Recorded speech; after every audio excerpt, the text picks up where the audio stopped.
काळ भैरव दैवत आहे, त्याचं महात्म्य तुम्हाला सांगतो. भैरी जोगेश्वरी, ज्याला भैरी भवानी म्हणतो, कुळाचारामध्ये आपली भैरी भवानी येते, तोच भैरी आणि त्याची पत्नी भवानी, तिचं नाव जोगेश्वरी. आणि या काळाचं नित्यनेम पूजन का करावं, तर काळापासून रक्षण करणारा तो काळ भैरव आहे, त्याला भैरी म्हटलं जातं. कधीही प्रवास करताना काळ भैरवाचं पहिलं नाव घ्या, तुमचा प्रवास सुखकर होईल. होणारी मोठी दुर्घटना असेल, खर्चटून जाईल, काळ भैरवाच्या मध्ये तेवढी धमक आहे. आणि म्हणून काळ भैरवाचं स्थान या ठिकाणी देवस्थान गावाला लाभलेलं आहे.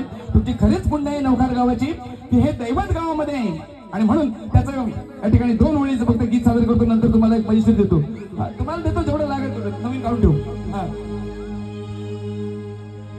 असे असे हो साऱ्या गावकऱ्यांची पुण्याची गिठे वगैरे, साधी गोष्ट नाही, पुण्य यांची भरपूर आहे. आणि म्हणून या ठिकाणी काळ भैरवाचं स्थान तिथं लाभलेलं आहे.